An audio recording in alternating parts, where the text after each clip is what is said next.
కొరకు తన్ను తాను దేవునికి అర్పణగాను బలిగాను అప్పగించుకొనెను అనేటువంటి మాటల విషయంలో ఈరోజు మనం వాక్యం వినేటువంటి ప్రయత్నం చేద్దాం.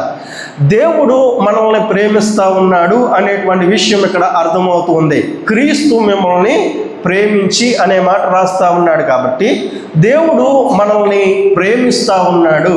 దేవుడు నిన్ను నన్ను మనల్నందరినీ కూడా ఏకరీతిగా ప్రేమిస్తూ ఉన్నాడు. అయితే దేవుడు నిన్ను నన్ను ప్రేమిస్తూ ఉన్నాడు అనడానికి ఏమైనా రుజువులు ఉన్నాయా? మనకి కావాల్సింది రుజువే కదా. దేవుడు నిన్ను నన్ను మనల్ని ప్రేమిస్తున్నాడు అనడానికి అసలు రుజువేంటో తెలుసా? మనం ఈరోజు ఈ యొక్క దేహముతో ఈ యొక్క ఆలయంలో మనం కూర్చోవడమే దేవుని యొక్క ప్రేమ చిత్తమై మనం కూర్చున్నాం. దేవుని యొక్క ప్రేమకు రుజువేంటి అని అంటే ఈరోజు నువ్వు బ్రతికి ఉండడం అనేటువంటిది ఏదైతే ఉన్నదో అది దేవుని ప్రేమ నిమిత్తమై జరిగి ఉన్నది. ఆలోచన చేయండి, మనుషుల పట్ల దేవుని ప్రేమ ఎంత అద్భుతమైనటువంటిదో ఈరోజు మనం తెలుసుకునేటువంటి ప్రయత్నం చేద్దాం. మనుషుల్ని దేవుడు ఎట్టి రీతిగా ప్రేమిస్తూ ఉన్నాడు, ఆయన ఎలాగా మనుషుల్ని ప్రేమిస్తూ ఉన్నాడు, మనుషుల్ని ఏ విధంగా దేవుడు చూస్తూ ఉన్నాడు అనేటువంటి విషయాల్ని మనం నేర్చుకునేటువంటి ప్రయత్నం చేద్దాం. అయితే ఈ యొక్క సృష్టి ఆరంభంలో దేవుడు సకల సృష్టిని ఆయన ఎన్ని దినాల్లో చేశాడు?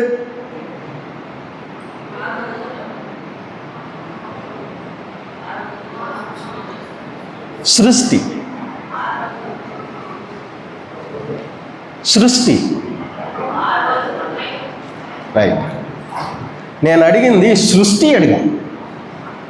సృష్టి దేవుడు చేసింది 5 రోజుల్లో చేశాడు. ఎలా చేశాడు అనంటే ఆయన నోటి వాక్కు చేత ఈ సకల సృష్టి సృజించబడింది.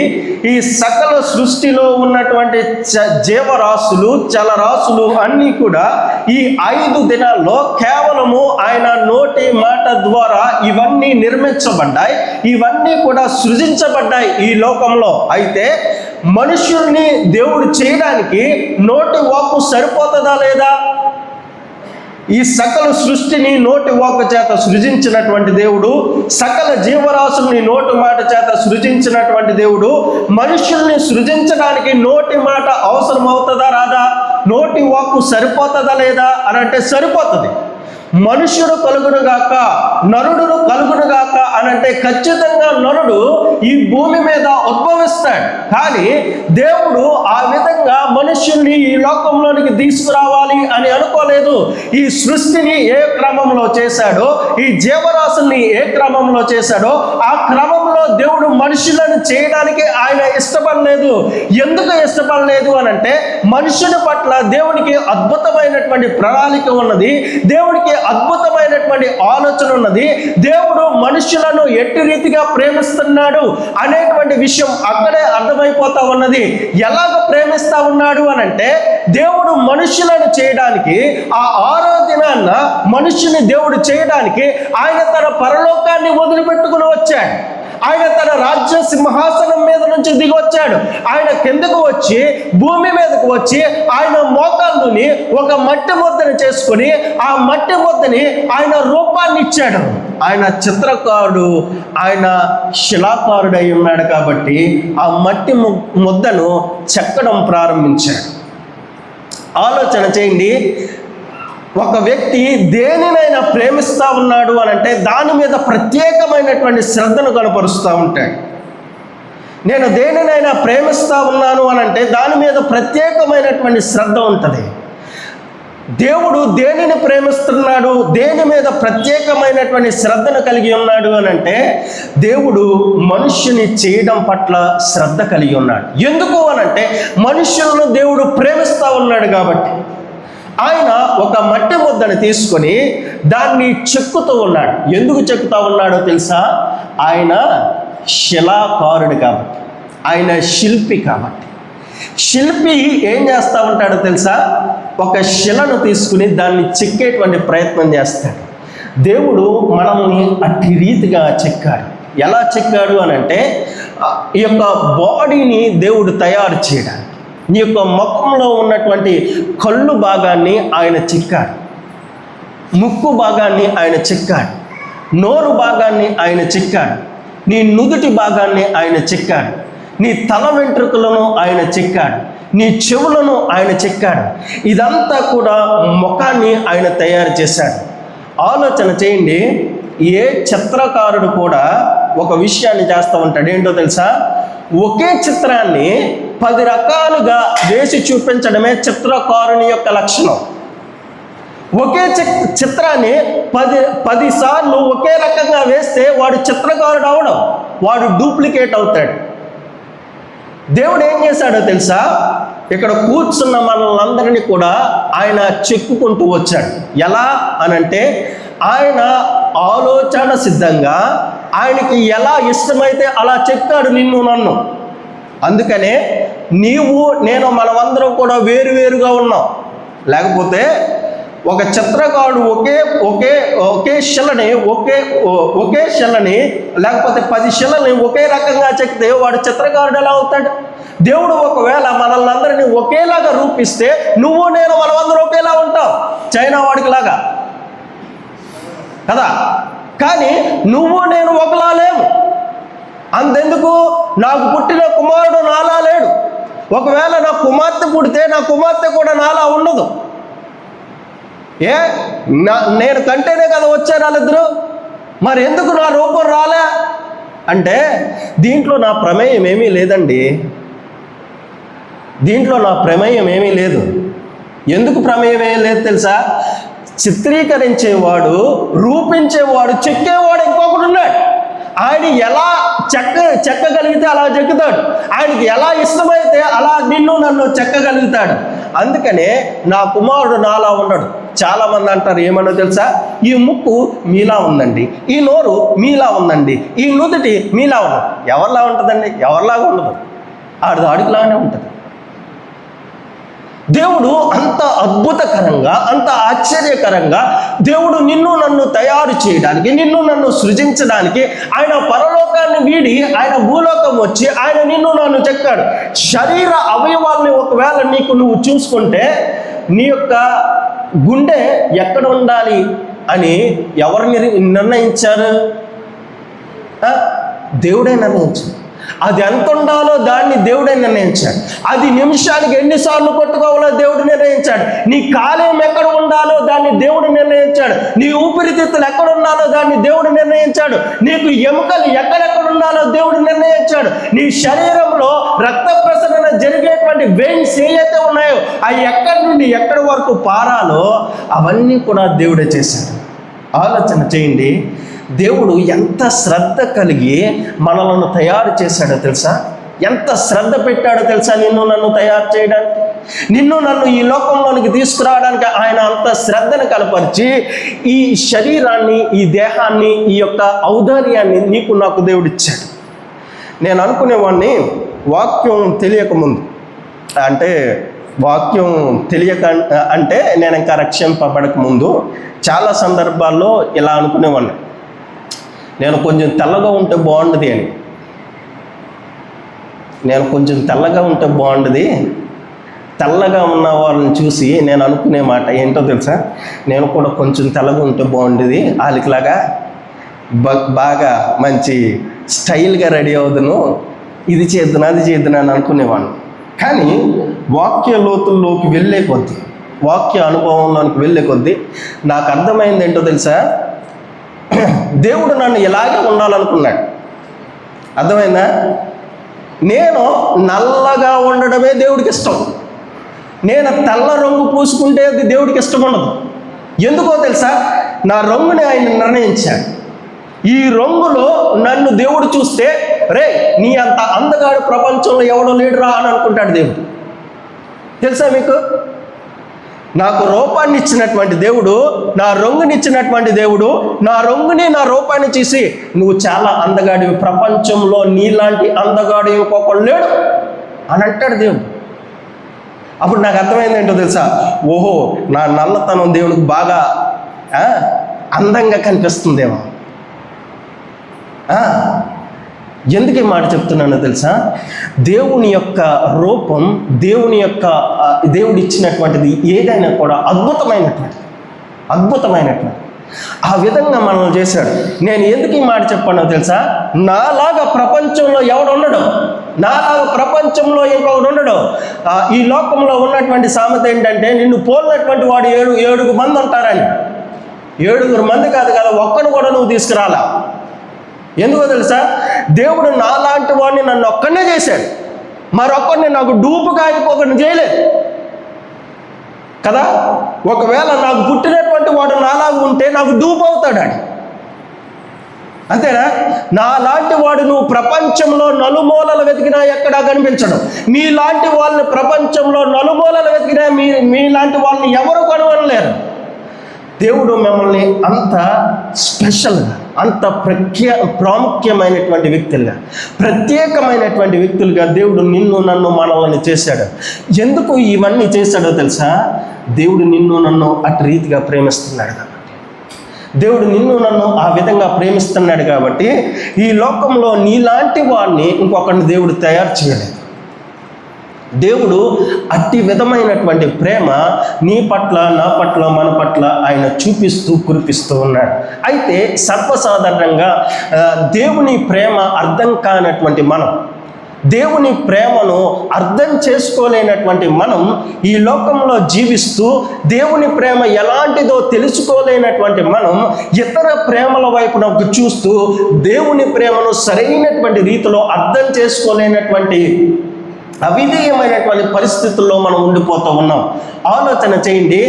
ఈ లోకంలో మనం దేవుని ప్రేమను అర్థం చేసుకోకపోతే, ఈ లోకంలో మనం దేవుని ప్రేమను అర్థం చేసుకోకపోతే మిగిలిన ప్రేమల వైపు నాకు మొగ్గు చూపుతాం.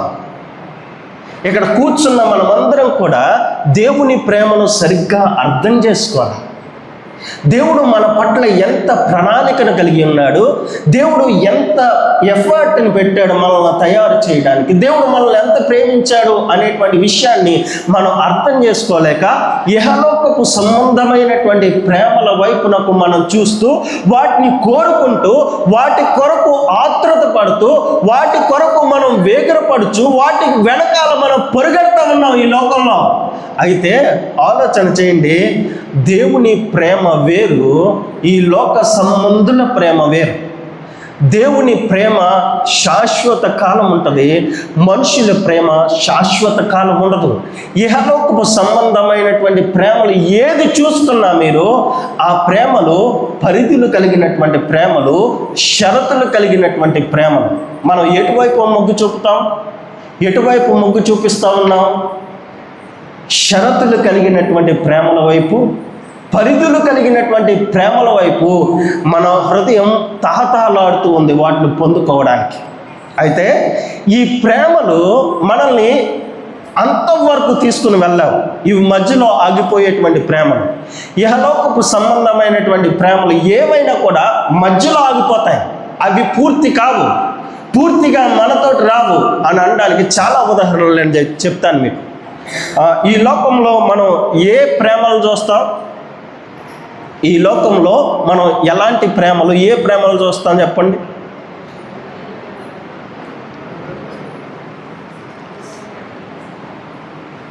తల్లిదండ్రుల ప్రేమ, కుమారులు కుమార్తెల ప్రేమలు, యవ్వన కాలంలో పుట్టినటువంటి ప్రేమ, ఇంకా సహోదరుల ప్రేమ, ఇంకా భార్యాభర్తల ప్రేమ కదా. ఈ లోకంలో అన్నదమ్ముల ప్రేమలు, అక్కా చెల్లెల ప్రేమలు ఇవన్నీ ఉన్నాయి కదా. ఇవన్నీ కూడా పరిధులు కలిగినటువంటి ప్రేమలు అంటాను నేను. మీరేమంటారు? ఏ విధంగా పరిధులు కలిగినటువంటి ప్రేమలు అవుతాయి అని అంటే, షరతులు కలిగినటువంటి ప్రేమలు అవుతాయి అంటే, ఇవి మనం అంతం వరకు ఈ ప్రేమలు ఎందుకు రావో చెప్తారు.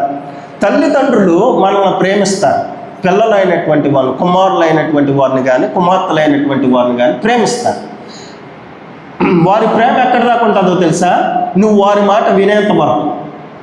నీవు వారి మాట విననొల్లనటువంటి వాడివిగా ఉంటే, విననొల్లనటువంటి దానివిగా ఉంటే అక్కడ నుండి ప్రేమ తగ్గిపోతూ వస్తుంది. ఆలోచన చేయండి. ఇక్కడ కూర్చున్నటువంటి మీరు, మీ కుమారుడు కానీ మీ కుమార్తె కానీ అర్ధాంతరంగా ఒక వ్యక్తిని నిర్దాక్షిణ్యంగా చంపేసి వచ్చారు. మీలో ఎంతమంది ప్రేమిస్తారు మీ కుమారుని కానీ కుమార్తెని కానీ? ఒక వ్యక్తిని బలిగొన్నటువంటి వాడిని, ఒక వ్యక్తిని ప్రాణం తీసినటువంటి వారిని మీలో ఎంతమంది ఆదరించి వీడు నా కుమారుడు, ఈమె నా కుమార్తె అని మీరు వారి మీద ముందున్నటువంటి ప్రేమను కురిపించేటువంటి వారుగా ఉంటారు? కొన్ని సంవత్సరాల క్రితం హైదరాబాద్ నగరంలో ఒక అమ్మాయిని 4-5 చెరిస్తే వారు 4 పట్టుబడ్డారు. దాంట్లో ఒకడికి పెళ్ళైతే భార్య దగ్గరికి వెళ్ళి అడిగినటువంటి మాట ఏంటో తెలుసా? అమ్మ, మీ ఆయన ఒక అమ్మాయిని చెరిచాడు కదా, మరి మీ ఆయన ఏం చేయమంటావు? నిర్దాక్షిణ్యంగా చంపేయండి అని అన్నారు భార్య. తల్లి దగ్గరికి వెళ్తే వాడు నా కొడుకు కాదు, తండ్రి దగ్గరికి వెళ్తే ఆడెవడో నాకు తెలియదు. ఈ ప్రేమ ఎక్కడ దాకా ఉందో తెలుసా? పరిధులు కలిగినటువంటి ప్రేమ పరిధులు దాటిన తర్వాత ఉండదు. తల్లిదండ్రుల ప్రేమ, కుమారుల కుమార్తెల ప్రేమ ఎక్కడ దాకా ఉంటుందో తెలుసా? మీరు ఇస్తే ఉంటుంది, ఇవ్వకపోతే ఉండదు. ఏంటది? మీరు ఆస్తి ఇస్తే మిమ్మల్ని చూస్తారు, ఆస్తి ఇవ్వకపోతే మిమ్మల్ని నెట్టేస్తారు. ఇంకా చెప్పమంటారా? మీరు ధనం సంపాదిస్తే ఆ ధనం ఉన్నంత వరకు మిమ్మల్ని చూస్తారు, ధనం అయిపోయిన తర్వాత మిమ్మల్ని తీసుకుని వెళ్ళి ఏ అనాథ శరణాలయాల్లోనో లేకపోతే ఏ వృద్ధాశ్రమంలోనో పడేస్తారు. అందుకే ఇప్పుడున్నటువంటి సమాజానికి చాలామంది ఇస్తున్నటువంటి ఒక మెసేజ్ ఏంటో తెలుసా? ఎక్కువగా కుమారులు కుమార్తెల మీద ఆధారపడొద్దు, వారిని పెంచండి, పోషించండి, బయటికి తరిమేయండి. ఎందుకో తెలుసా? మీరు వృద్ధాప్యమందు ఉన్నప్పుడు వారు మిమ్మల్ని చూడరు, అది ఖచ్చితం. కొన్ని నిజాలు చాలా కఠినంగా ఉంటాయి కదా. ఇదేంటంటే బాబు, ఎంత లక్షలు పోసి నేను చదివిస్తున్నాను, మీరేంటి చూడరా అని అట్లా. నిజం, వాస్తవం, ఇది వాస్తవం. లేకపోతే ఈరోజు అనాథ శరణాలయాలు ఎందుకు ఉన్నాయి? ఈరోజు వృద్ధాశ్రమాలు ఎందుకు వచ్చాయి? ఎందుకు వచ్చాయి అని అంటే చూడలేక వారి ప్రేమలు అక్కడితో మిగిలిపోతాయి. యవనస్తుల ప్రేమ ఎక్కడితో ఆగిపోతుందో తెలుసా? శరీర కోరిక తీరేంత వరకు ప్రేమ ఉన్నట్లుగా నటిస్తారు. శరీర కోరిక ఒక్కసారి తీరిపోతే అక్కడితో ఆ ప్రేమ అంతమైపోతుంది. దావీదు కుమారుడు చేసింది అదే. తాను తన యొక్క చెల్లెలు లాంటి దాన్ని కామించి మోహించి ఆమెతో పడుకొని సహించిన తర్వాత అతను అన్నటువంటి మాట అంటే, నిన్ను చూస్తే నాకు అసహ్యం కలుగుతుంది. యవనస్తుల ప్రేమ అక్కడ వరకే ఉంటుంది. భార్య భర్తల ప్రేమ ఎక్కడ దాకా ఉంటుందో తెలుసా? భార్య గురించి భర్తకు పూర్తిగా తెలిసేంత వరకు, భర్త గురించి భార్యకు పూర్తిగా తెలిసేంత వరకు. పూర్తిగా తెలిసిన తర్వాత వారిద్దరి మధ్యలో ప్రేమ ఉంది. మీరు ఏమైనా అనుకోండి, ఇది సత్యం. మరి ఎలా జీవిస్తున్నారండి కలిసి అనంటే దేవునికి భయపడి జీవిస్తామని. దేవునికి భయపడకపోతే ఈ లోకంలో దాంపత్య జీవితాలు ఒకటి కూడా నిలబడదు. ప్రేమలు అన్నీ కూడా పరిమితం కలిగినటువంటివి, షరతులు కలిగినటువంటి ప్రేమలు. ఈ ప్రేమల వైపును మనము ఆకర్షితులమై ఈ ప్రేమ వెంబడి మనం పిచ్చి కుక్కలుగా తిరుగుతూ ఉన్నాం. ఇవి కావాలి, ఇవి కోరుకుంటూ ఉన్నాం, వీటి వైపు నడుస్తూ పరిగెడుతూ వీటి వైపు వ్యామోహం కలిగి మనం చూస్తూ ఉన్నాం. కానీ ఈ ప్రేమలు ఎక్కడా కూడా నిన్ను ఆపదలో రక్షించలేవు. ఈ ప్రేమలు పరిధులు దాటలేవు, ఈ ప్రేమలో షరతులు దాటలేవు అనేటువంటి విషయాన్ని నేను ఆలోచించలేకపోతున్నాను. అయితే ఈరోజు ఇక్కడ కూర్చున్నటువంటి మనం, దేవుడు నీకు నాకు పరిచయం చేయాలనుకుంటుంది ఏంటో తెలుసా? షరతులు లేనటువంటి ప్రేమను పరిచయం చేయాలనుకుంటున్నాడు. పరిధులు లేనటువంటి ప్రేమను నీకు నాకు పరిచయం చేయాలని దేవుడు ఇష్టపడుతున్నాడు. అందుకనే ఒక వ్యక్తిని ఆయన ఎన్నుకున్నాడు. ఆ వ్యక్తిని ఎన్నుకుని ఆయన నీ కొరకు నా కొరకు ఆయన ఈ లోకానికి పంపించాడు. ఎందుకు అనంటే ఆ ప్రేమ ఎలా ఉంటుందో నీకు నాకు రుచి చూపించడానికి, ఆ ప్రేమ ఎలా ఉంటుందో నీకు నాకు చవి చూపించడానికి ఆయన ఒకరిని ఎన్నుకున్నాడు. ఆ వ్యక్తిని నీకు నాకు పరిచయం చేయడానికి, నిజమైనటువంటి ప్రేమను నీకు నాకు పరిచయం చేయడానికి, వాస్తవమైనటువంటి ప్రేమను నీకు నాకు పరిచయం చేయడానికి, షరతులు లేనటువంటి ప్రేమను నీకు నాకు పరిచయం చేయడానికి, అవధులు లేనటువంటి ప్రేమను నీకు నాకు పరిచయం చేయడానికి, శాశ్వత ప్రేమను నీకు నాకు పరిచయం చేయడానికి దేవుడు ఇష్టపడుతూ ఉన్నాడు. ఈరోజు ఆయన్ని నీకు నాకు పరిచయం చేయడానికి దేవుడు 400 సంవత్సరాలు ఆయన ఆ యొక్క ప్రణాళికను ఆయన చేసుకున్నాడు. ఆయన నీకు నాకు పరిచయం చేయడానికి, నిన్ను నన్ను ప్రేమించేటువంటి వ్యక్తికి పరిచయం చేయడానికి 400 సంవత్సరాలు ఆయన ప్రత్యేకమైనటువంటి ప్రణాళికను ఆయన ఏర్పాటు చేసుకుని ఆయన ఆ వ్యక్తిని ఈ లోకంలోనికి పంపించడానికి ఆయన ప్రయత్నం చేశాడు. ఈ లోకంలో ఆ వ్యక్తిని పరిచయం చేయడానికి దేవుని మాట చాలు. దేవుడు మాట్లాడితే ఏదైనా కూడా సాధ్యమే కదా. ఈ సృష్టి ఏ విధంగా నోటి వాక్కు చేత ఈ సృష్టి అంతా నిర్మించబడిందో, ఆయన కుమారుడు ఈ లోకానికి రావడానికి ఆయన నోటి వాక్కు సరిపోతుంది. కానీ ఆయన అట్టి రీతిగా నోటి వాక్కు చేత తన కుమారుడిని ఈ లోకానికి ప్రవేశపెట్టలేదు. ఈ లోకానికి ఆయన ఇంట్రడ్యూస్ చేయలేదు. ఆయన ఇంట్రడ్యూస్ చేసినటువంటి విధానం, ఆయన పరిచయం చేసినటువంటి విధానం చాలా అద్భుతమైనటువంటిదిగా ఉంటుంది. ఆయన ఒక కన్యకను ఆయన ఏర్పరచుకున్నాడు. ఆమె ప్రదానము చేయబడినటువంటి దాన్ని ఏర్పరచుకుని ఆమెతో దేవుడు మాట్లాడడానికి ఒక దేవదూతను పంపించి ఆమెతో దేవుడు మాట్లాడుతూ ఉన్నాడు. దయాప్రాప్తురాలా నీకు శుభం అని, నీవు దేవుని వల్ల దయ పొందిన దాన్ని, నీవు గర్భాన్ని ధరిస్తావు, పరిశుద్ధాత్మ వల్ల ఈ గర్భం నీకు వచ్చింది, నీవు ఒక కుమారుని కంటావు, ఆ కుమారునికి యేసు అని పేరు పెడతావు. యేసు అనే పేరునకు అర్థము, భాషాంతరమున అర్థము అభిషక్తుడని. ఈరోజు ఇక్కడ దాని అర్థము ప్రేమామయుడని. ఆయన నీకు నాకు మనకి పరిచయం చేసినటువంటి వ్యక్తి ఎవరో తెలుసా? ప్రేమ కలిగినటువంటి వాడిని పరిచయం చేశాడు. ప్రదానము చేయబడినటువంటి ఆ యొక్క కన్యకును దేవుడు ఏర్పాటు చేసుకున్నాడు. ప్రదానము చేసినటువంటి వ్యక్తిని కూడా దేవుడు ఏర్పాటు చేసుకున్నాడు. ఆ వ్యక్తి ఈ అమ్మాయిని విడిచిపెట్టేయాలి అని అనుకుంటే దేవుడు ఆ వ్యక్తితో కూడా మాట్లాడుతూ ఉన్నాడు, విడిచిపెట్టద్దు అని. ఈ లోకంలోకి ఆ విధంగా ఆ వ్యక్తిని, యేసుక్రీస్తు ప్రభువారిని, ఆయన కుమారుడైనటువంటి యేసుక్రీస్తు ప్రభువారిని ఈ లోకంలో పరిచయం చేశాడు. ఎలా పరిచయం చేశాడో తెలుసా? ఆయన్ని ఈ లోకంలోకి ఒక కన్య మరియ గర్భాన ఒక మనుష్య కుమారునిగా ఈ లోకంలోకి ఆయన ప్రవేశపెట్టి ఉన్నాడు. ఆయన ఏ విధంగా పరిచయం చేశాడో తెలుసా? ఆయన మనుష్య కుమారుడండి, ఆయన మానవుడండి అని పరిచయం చేశాడు. ఎందుకు మానవుడిగా దేవుడు యేసుక్రీస్తు ప్రభువారిని పరిచయం చేయవలసి వచ్చిందో తెలుసా? అద్భుతమైనటువంటి విషయం ఇక్కడ. ఎందుకు పరిచయం చేశాడో తెలుసా? మనుష్యుడు రూపుడిగా దేవుడు ఎందుకు వచ్చాడో తెలుసా? ఎందుకు వచ్చాడు అని అంటే, ఇప్పుడు నేను బాధపడుతున్నానండి, నా బాధ ఎవరు పంచుకుంటారు? నేను మనుష్యుడినండి, నేను బాధపడుతున్నాను, నా బాధ ఎవరు చూస్తారు, ఎవరు ఆలోచిస్తారు అని అంటే, నాలాంటి ఇంకొక మానవుడు. అర్థమైందా? నాలాంటి ఇంకొక మానవుడు నేను వెళ్ళే ప్రతి దాంట్లోకి వస్తాడు. వీడు బాధపడుతున్నాడురా, ఎందుకు బాధపడుతున్నాడంట? ఓ వీడి కాలుకి దెబ్బ తగిలిందిరా, అయ్యో ఆ దెబ్బ ఎలా ఉంటుందో మనం చూద్దాం. దెబ్బను చూసేవాడెవడు? నాలాంటి వాడే కదా. నాలాంటి మనుష్య రూపాన్ని ధరించినటువంటి వాడే చూస్తాడు. కాబట్టి ఆయన ఎందుకు వచ్చాడో తెలుసా?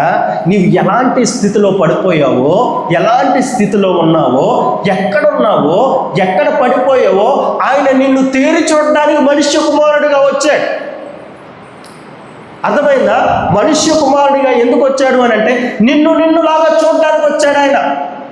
నువ్వు ఎలాంటి పరిస్థితుల్లో ఉన్నావో, ఎలాంటి పరిస్థితుల్లో దిగజారిపోయావో, ఎలాంటి పాపంలో ఉన్నావో, ఆ పాపంలో చూడగలిగేటువంటి కన్నులు ఎలా ఉండాలి అని అంటే మానవుడి కన్నులానే ఉండాలి. మానవుడు ఏ విధంగా ఆలోచించగలుగుతాడో, మానవుడు ఏ విధంగా స్పర్శించగలుగుతాడో, మానవుడు ఎలాగా ప్రతి విషయంలో స్పందిస్తాడో ఇవన్నీ కూడా ఒక మానవుడిగా చూడడానికి యేసయ్య ఈ లోకంలోనికి వచ్చాడు. అయితే మానవుని యొక్క ప్రేమ పరిధులు కలిగినటువంటిది అని అన్నాను. మరి క్రీస్తు ప్రేమ పరిధులు కానటువంటిది అని అంటా ఉన్నాను. ఆయన మానవ రూపుడిగానే వచ్చాడు, కానీ ఆయన పరిధులు దాటినటువంటి ప్రేమను చూపిస్తూ ఉన్నాడు. ఆయన షరతులు లేనటువంటి వాడిగా ఉండడానికి ఇష్టపడ్డాడు. ఏ విధంగానో తెలుసా? ఆయనలో 2 స్వభావాలు ఉన్నాయి. ఒకటి దైవిక స్వభావం, 2 మనుష్యుని స్వభావం. ఆయన ఈ లోకానికి మనుష్యుడిగా వచ్చాడు. మరి దైవత్వం ఎక్కడ ఉపయోగపడింది ఆయనకి అని అంటే, ఆలోచన చేయండి. నేను బాధపడుతూ ఉన్నానని మనుషుడు గుర్తించగలుగుతాడు, కానీ నేను ఏ విషయంలో బాధపడుతున్నాను అనేటువంటి విషయం మనుషుడు గుర్తించలేడు. నేను ఏ విషయంలో బాధపడుతున్నాను, ఎంత బాధపడుతున్నాను అనే విషయం ఎవరికి తెలుసుద్దో తెలుసా? దైవత్వం కలిగినటువంటి వారికి తెలుస్తుంది. అందుకనే ఆయన ఈ లోకానికి పరిపూర్ణమైనటువంటి దైవ కుమారుడిగా, పరిపూర్ణమైనటువంటి మానవ కుమారుడిగా ఈ లోకానికి వచ్చాడు. ఈ లోకంలో మానవులు ఎలాంటి ప్రయాణాలు గుండా, ఎలాంటి మార్గాలు గుండా ప్రయాణిస్తున్నారో తన కంటితో ఆయన చూశాడు. ఆయన వెళ్ళింది ఎక్కడికో తెలుసా? ఆయన తన యొక్క దైవత్వాన్ని ఎక్కడ ఉపయోగించాడో తెలుసా? ఒక వ్యక్తి ఎలాంటి పరిస్థితుల్లో ఉన్నాడో, ఎంత పరిస్థితుల్లో ఉన్నాడో, ఆ పరిస్థితుల్లో ఎలాగా ఆ వ్యక్తి బాధపడుతున్నాడో దాన్ని తెలుసుకోవడానికి దైవత్వం అవసరమై వచ్చింది. అందుకనే ఆయన దైవత్వం నీ ఉన్నటువంటి పరిస్థితుల్లోనికి వచ్చి నీ పరిస్థితిని చక్కబెట్టేటువంటిదిగా మారింది. నీ పరిస్థితిని ఆయన ఆలోచించే విధంగా మారింది. నీ పరిస్థితికి ఆయన సమాధానం ఇచ్చేటువంటిది విధంగా మారింది. నీ పరిస్థితుల్లోనికి వచ్చేటువంటి ప్రేమది. నీ పరిస్థితుల్లోనికి వచ్చాడాయన. పరిస్థితుల్లోనికి రావడం అని అంటే మీకు ఇది బాగా అర్థం కావడానికి 2 ఉదాహరణలు నేను మీకు చెప్తాను. బైబిల్ గ్రంథంలో యోహాను సువార్త 11వ అధ్యాయంలో మార్తా, మరియా, లాజరు కనిపిస్తారు. అయితే లాజరు అనారోగ్యవంతుడిగా ఉన్నాడు, రోగిగా ఉన్నాడు. అయితే యేసయ్య వేరొక చోట ఉంటే అప్పటికే ఈ లాజరు చనిపోయాడు. మార్తా, మరియా ఇంటి దగ్గర కూర్చుని ఏడుస్తూ ఉన్నారు. యేసుక్రీస్తు ప్రభువులు వారు ఎక్కడో ఉన్నారు, ఆయనకు తెలుసు. ఏమన్నా తెలుసా? ఆల్రెడీ లాజరు చచ్చిపోయాడు అని. ఆయన అంటున్నాడు, ఇదిగో లాజరు నిద్రించుచున్నాడు, మనం వెళ్ళి లేపాలి అని తన శిష్యులతో. అంటే నిద్రిస్తే మనం లేపొచ్చండి, చచ్చిపోతే మనం లేపలేములే అన్నట్టుగా మాట్లాడారు. బాగానే ఉంది. చనిపోయాడు అన్నటువంటి విషయం తెలిసిన తర్వాత 2 రోజుల తర్వాత ఆయన ప్రయాణమై వస్తూ ఉంటే మార్త పరుగున దేవుడి దగ్గరికి వెళ్ళి యేసుక్రీస్తు వస్తున్నాడని తెలిసి ఆయన దగ్గరికి వెళ్ళి, అయ్యా నీవు ఇక్కడ ఉంటే నా సహోదరుడు బ్రతుకుండేవాడయ్యా, చనిపోయాడయ్యా అని అంటే ఆయన మాట అన్నాడు. ఏంటో తెలుసా? నన్ను నమ్మి విశ్వసించినటువంటి వాడు చనిపోయినా మరలా లేస్తాడు అని అంటే మార్త అనుకుంది, పునరుద్ధానంలోనే ఆయన లేస్తాడులే, ఈ మాటగా ఆయన చెప్పాడు అని అనుకున్నది. దాని తర్వాత మరలా మరియాని పిలిచాడు యేసుక్రీస్తు ప్రభు. మరియా వచ్చింది. మరియా వచ్చి కూడా అదే మాట మాట్లాడింది, అయ్యా మీరుంటే ఇక్కడ ఉంటే నా సహోదరుడు బ్రతికేవాడండి, చనిపోయాడు అని అంటే వారిద్దరూ ఏడుస్తూ ఉన్నారు, గుక్కపట్టి ఏడుస్తూ ఉన్నారు. ఇలాంటి సందర్భంలో యేసయ్య వచ్చి వారితో పాటు మనోవేదనకు గురై ఆయన ఏం చేస్తున్నాడో తెలుసా? యేసు కన్నీరు విడిచాను. ఎందుకు ఆయన కన్నీరు విడవలసినటువంటి పరిస్థితి వచ్చింది? ఎందుకో తెలుసా? మార్తా, మరియా ఎలాంటి పరిస్థితుల్లో ఉన్నారో అలాంటి పరిస్థితుల్లోకి వెళ్ళి వారు పడుతున్న వేదన యేసుక్రీస్తు ప్రభువులు వారు చూశారు. పరిస్థితుల్లోకి వెళ్ళగలిగేటువంటి వాడు ఒక్కడే, దేవుడు మాత్రమే. నీ పరిస్థితి ఏదైనా కూడా ఆ పరిస్థితుల్లోకి వెళ్ళి నీకు సమాధానాన్ని ఇచ్చేది దేవుడు మాత్రమే. ఇంక ఎవడు కూడా పరిస్థితుల్లోనికి రాలేడు. ఏ మనుషుడు కూడా పరిస్థితుల్లోకి వచ్చి నేను ఓదార్చలేడు. ఆలోచన చేయండి. ఆయన ఆ పరిస్థితుల్లోకి వచ్చి ఆయన ఏడుస్తూ ఉన్నాడు. ఇంకో విషయం చెప్పమంటారా? వ్యభిచారం చేత పట్టబడినటువంటి స్త్రీ యేసుక్రీస్తు ప్రభు వారు ఉన్నటువంటి చోటుకు తీసుకుని వచ్చి, అయ్యా ఇదిగో ఈమె వ్యభిచారంలో పట్టబడింది అని అంటే ఆయన అన్నాడు, మీలో పాపం చేయలేనటువంటి వాడు ఎవడైనా ఉంటే ఒక రాయిని వేయండి అన్నాడు. అక్కడ ఉన్నటువంటి వారందరూ వెళ్ళిపోయారు. ఈయన మాత్రం నేల మీద రాస్తూ ఉన్నాడు. ఏమ్మా ఏమైపోయారు వీళ్ళందరూ అని అంటే, వెళ్ళిపోయారు సార్ అని అన్నది.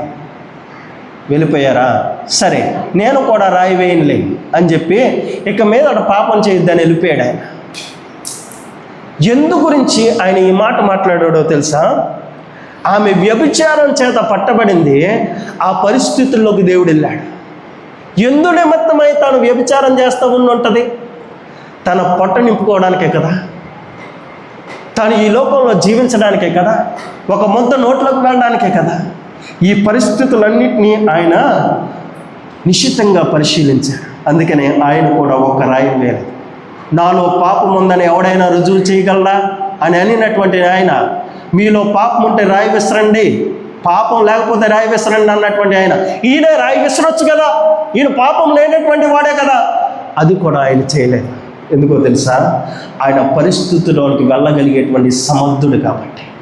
ఎవరు కూర్చున్నటువంటి మీలో ఈ లోకంలో మీకు ఎవ్వరూ సహాయం చేయలేనప్పుడు, ఈ లోకంలో మిమ్మల్ని ఎవరు ఆదరించలేనప్పుడు, మీరు కష్టాల్లో ఉన్నప్పుడు, ఇబ్బందుల్లో ఉన్నప్పుడు, ఇరుకుల్లో ఉన్నప్పుడు, నాకు ఎవరో సహాయం చేయరు అన్నటువంటి పరిస్థితుల్లో నీవు ఆ యొక్క ఒంటరిగా ఉన్నటువంటి సమయంలో నీకు సహాయం చేసింది ఎవడో తెలుసా?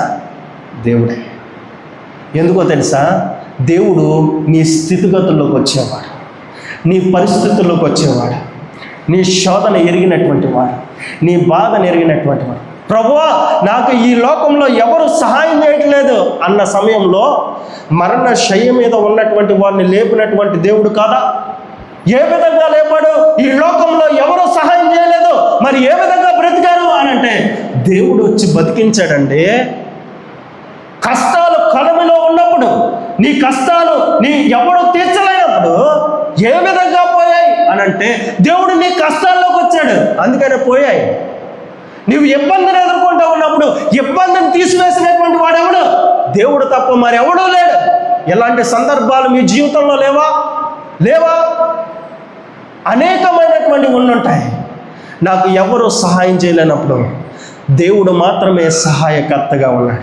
ఎందుకు ఆయన సహాయం చేశాడు అని అంటే ఆయన నిన్ను నన్ను ప్రేమిస్తున్నాడు. ఆయన ఇంకా నిన్ను నన్ను ఎంతగా ప్రేమిస్తున్నాడో తెలుసా? ఆయన నీ పట్ల నా పట్ల ఎంత ప్రేమను కలిగి ఉన్నాడు అని అంటే ఫిలిప్పీలకు రాసినటువంటి పత్రిక 2వ అధ్యాయం 6వ వచనంలో ఉంటుంది.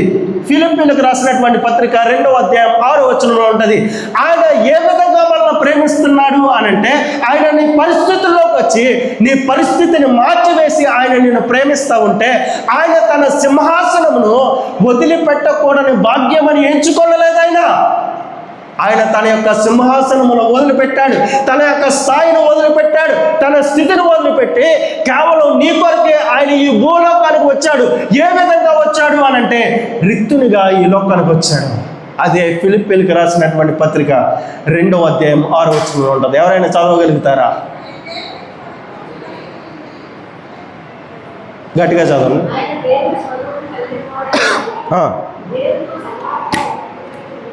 మీకు బైబిల్ ఉంటే మీరు తీసి చూడొచ్చు. బైబిల్ మూసుకుని కూర్చొని చూడమని ఎవడు అనలేదే.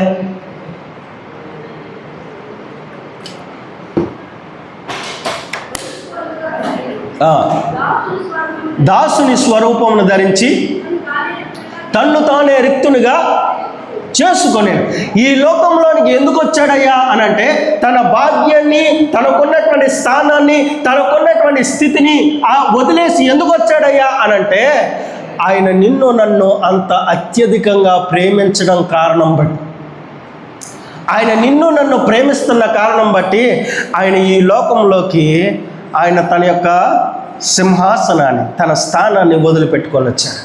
అంతేకాదు ఆయన ప్రేమ ఎలాంటిదో తెలుసా? నీ గురించి నా గురించి చనిపోయేంత ప్రేమ కలిగినటువంటి వాడు ఆయన. ఆకాశమునకు భూమికి మధ్యన ఆయన వేలాడవలసినటువంటి పరిస్థితి ఆయనకు ఎందుకు వచ్చిందో తెలుసా? నిన్ను ప్రేమించాడు కాబట్టి, మనల్ని ప్రేమించాడు కాబట్టి.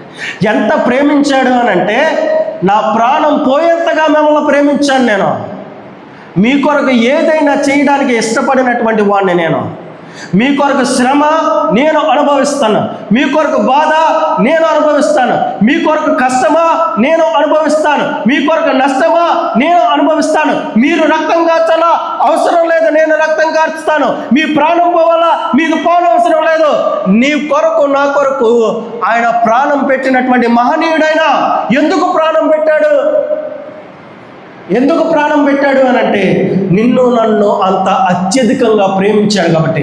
ఎందుకు ప్రేమించాడయ్యా అని అంటే, నువ్వు అంత ఇష్టం కాబట్టి ఆయనకి అట్టి రీతిగా నిన్ను ఆయన ప్రేమించాడు. ఆయన ప్రేమలో ఏం లేదో తెలుసా? ఆయన ప్రేమలో కల్మషం లేదు, ఆయన ప్రేమలో డాంబికం లేదు. ప్రేమ దీర్ఘకాలం సహించు, ప్రేమ దయ చూపించాలి. ఎవరు నిన్ను దీర్ఘకాలం సహించారో తెలుసా?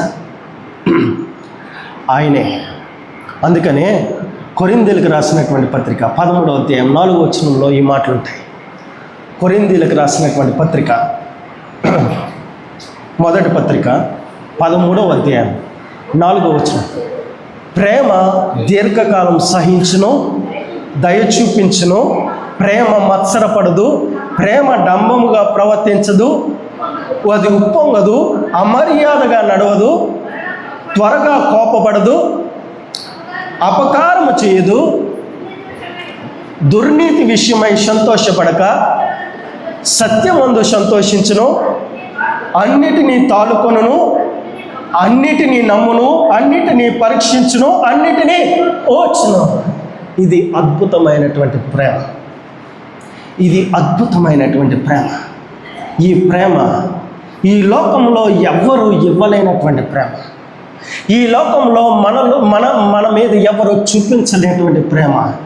అద్భుతమైనటువంటి ప్రేమ అది. ఆయన నిన్ను ప్రేమిస్తూ ఉన్నాడు. అందుకనే క్రీస్తు మిమ్మల్ని ప్రేమించి పరిమళ వాసనగా ఉండుటకు, ఆలోచన చేయండి, పరిమళ వాసనగా నిన్ను నన్ను మార్చడానికి ఆయన చేసింది ఏంటో తెలుసా? అసలు నువ్వు నేను ఎక్కడ ఉన్నావో తెలుసా నీకు నాకుని?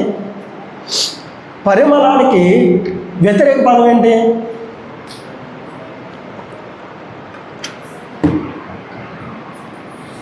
హిందీ పండిట్ రావాలంటారా? పరిమళ వాసనకి ఆపోజిట్ వర్డ్ ఏంటి? దుర్వాసన. అంటే మనం ఎక్కడి నుండి ఎక్కడికి తీసుకొని వచ్చాడో తెలుసా యేసయ్య? అత్యంత దరిద్రమైనటువంటి కొంపు కొడుతున్నటువంటి మనల్ని, నీచమైనటువంటి కొంపు కొడుతున్నటువంటి మనల్ని, డ్రైనేజ్లో పడి దొర్లుతున్నటువంటి మనల్ని. అంటే అర్థమైందా మీకు? డ్రైనేజ్లో ఏం దొరుకుద్ది? డ్రైనేజ్లో పంది దొల్లుద్ది. ఎందుకు ఈ మాట అన్నానో తెలుసా? తప్పుగా అనుకోవద్దు. డ్రైనేజ్లో పందే దొల్లుద్ది. పందిని తీసుకొచ్చి ఎన్నిసార్లు మీరు స్నానం చేయించినా, సెంటు కొట్టినా మరలా అది తీసుకుని వెళ్ళి ఎక్కడ పడుకుంటుందో తెలుసా? మరలా ఆ బురదలోనే పడుకుంటా. అంటే అలాంటి స్వభావం కలిగినటువంటి మనకి, అలాంటి దరిద్రమైనటువంటి బ్రతుకుతున్నటువంటి మనకి, అలాంటి జీవితాన్ని జీవిస్తున్నటువంటి మనకి, ఆ కుప్పల తెప్పలతోటి మన మీద అసహ్యించుకున్నటువంటి మనకి, అలాంటి జీవితాన్ని జీవిస్తున్నటువంటి మనకి, దుర్వ్యాసన కొడుతున్నటువంటి మనకి, చెత్త కొంపు కొడుతున్నటువంటి మనకి, చెత్త కుప్పలో పడి ఉన్నటువంటి మనకి, ఈ లోకం అనేటువంటి ఈ యొక్క చెత్తలో ఉన్నటువంటి మనల్ని ఆయన తీసి ఏం చేశాడో తెలుసా? తన రక్తంతో మనల్ని కడిగి, ఆ రక్తంలో వెదజల్లినటువంటి పరిమళ వాసన నీకు నాకు ధరింపచేసింది. అంటే మీకు బాగా అర్థం అవడానికి మాట చెప్తాను. చిన్నపిల్లలుగా ఉన్నప్పుడు, అంటే 1 సంవత్సరం 2 సంవత్సరాల లోపు ఉన్నటువంటి పిల్లలు సర్వసాధారణంగా వాళ్ళు ఏం చేస్తారో తెలుసా? తల్లులైనటువంటి వారికి బాగా అర్థమవుతుంది. ఏం చేస్తారు అని అంటే, వాళ్ళు కూర్చుంటారు, అక్కడే టాయిలెట్ వేసేస్తారు. వాళ్ళకి తెలియదు కదా. వాళ్ళు ఏం చేస్తారో తెలుసా, దాన్ని ఎలా రాస్తారు. కాదంటారా? నేనేమన్నా అబద్ధం చెప్తున్నానా? దాంట్లో ఆడుకుంటారు. మీరెవరైనా, ఒకవేళ మీరెవరైనా సరే, వీడు నా కొడుకు కాదు, నా కూతురు కాదంటే వెళ్ళి ఎత్తుకుంటారా? అదే మీ కొడుకు కూతురు అయితే శరీరం అంతా అంటికిపోయిందండి, ఎత్తుకుంటారా? అదేంటి బాబు ఎత్తుకోనంటారా? ఖచ్చితంగా ఎత్తుకుంటారు. ఎలా ఎత్తుకుంటారో తెలుసా? ఎలా ఎత్తుకుంటారు? గుండెల మీద తీసుకుని వెళ్ళి శుభ్రంగా కడిగి స్నానం చేయించి 2-3 సార్లు స్నానం చేయించి ఆవిడ పౌడర్ ఏం వాడతారు? జాన్సన్ అండ్ జాన్సన్ కదా, చక్కగా స్మెల్ వస్తుంది. ఆ పౌడర్ శరీరం అంతా రాసి కళ్ళకి కాటుకు పెట్టి ఇంకా అవసరమైతే బొట్టు పెట్టి మరలా మంచి వస్త్రాలు వేసి మరలా ఏం చేస్తారు? అబ్బే అమ్మే అని చెప్పి ముద్దు పెట్టుకుని పక్కన పెడతారు. దేవుడు చేసింది అదే. మీకు అర్థం అవడానికి మాట చెప్పాను. దేవుడు చేసింది ఏంటి అని అంటే, అంత దరిద్రమైనటువంటి స్థితిలో బ్రతుకుతున్నటువంటి మనల్ని ఆయన తీసుకొని చక్కగా ఆయన మనల్ని తన రక్తంతో స్నానం చేయించి నీ మీద పరిమళ వాసన చల్లి నిన్ను పక్కన కూర్చోబెట్టాడు ఆయన. దాని కొరకు ఆయన చేసింది ఏంటో తెలుసా? తన విలువైనటువంటి ప్రాణాన్ని నీకు నాకు దానంగా ఇచ్చేసాడు, నీకు నాకు బహుమానంగా ఇచ్చేసాడు ఆయన. అందుకనే ఆయన అన్నాడు, ఈ మాట అన్నాడు చూడండి, అర్పణగాను బలిగాను ఆయన ఏం చేశాడు? అర్పణగాను బలిగాను ఆయన ప్రాణమును అప్పగించుకుని తన ప్రాణాన్ని నీ కొరకు ఇచ్చేసాడు. నువ్వు చేయవలసింది ఏంటో తెలుసా? ఆయన నిన్ను ఏ విధంగా ప్రేమిస్తూ ఉన్నాడో నీవు తిరిగి మళ్ళా అదే విధంగా ఆయన్ని ప్రేమించమని అంటా ఉన్నాడు. అదే అంటున్నాడు. దాని తర్వాత మాట చూడండి, అలాగుననే మీరును ప్రేమ కలిగి నడుచుకోండి. దేవుడు నీ మీద ఇంత ప్రేమను చూపించాడు కదా, నీవు తిరిగి ఆయన్ని ఎంతగా ప్రేమిస్తూ ఉన్నావు? నీవు క్రైస్తవుడివి అయితే ఆలోచన చేయండి. ఇక్కడ కూర్చున్నటువంటి వాళ్ళు మీరు అధికంగా దేన్ని ప్రేమిస్తూ ఉన్నారు? ఒకవేళ మీరు ఉద్యోగస్తులైతే ఉద్యోగాన్ని ఎక్కువగా ప్రేమిస్తారు, వ్యాపారస్తులైతే వ్యాపారం ఎక్కువగా ప్రేమిస్తారు, మీరు ఏదైనా ఉద్యోగం చేస్తూ ఉంటే ఉద్యోగాన్ని ఎక్కువగా ప్రేమిస్తూ ఉంటారు. మరి మీరు క్రైస్తవులైతే క్రీస్తును ఆ విధంగా ప్రేమించగలుగుతూ ఉన్నారు. ఆయన ప్రేమించినంతగా మనం ప్రేమించకపోయినా దాంట్లో కనీసం 50% మనం ప్రేమించగలుగుతూ ఉన్నామా? లేకపోతే దాంట్లో కనీసం 20% తిరిగి మరలా మనం ఆయన ప్రేమించగలుగుతూ ఉన్నామా? మనలో రోషం ఉండాలి, మనలో ప్రేమ ఉండాలి. నన్ను ఎంతగా ప్రేమించినటువంటి దేవుడు, నేను ఏమిస్తే ఆయన రుణాన్ని తీర్చుకోగలుగుతాను? నేను మరలా నన్ను ప్రేమించినంతగా దేవుణ్ణి ప్రేమించగలిగితే నా రుణాన్ని నేను తీర్చుకోగలుగుతాను. ఆ విధంగా మనం దేవుణ్ణి ప్రేమించగలుగుతూ ఉన్నాము. నీ కొరకు నా కొరకు ప్రాణం పెట్టినటువంటి దేవుణ్ణి ఆ విధంగా నేను ప్రేమించగలిగితే నీ యొక్క జీవితం అద్భుతంగా మారుతుంది, నీ యొక్క జీవితం అద్భుతమయంగా ఉంటుంది. అలాంటి కృప నీకు నాకు మనకి కలగాలని తెలియజేస్తూ నా మాటలు నేను ముగిస్తూ ఉన్నాను. దేవుడి మాటలు మన వినుగుడిలో దీవించి ఆశీర్వదించి నడిపించును గాక.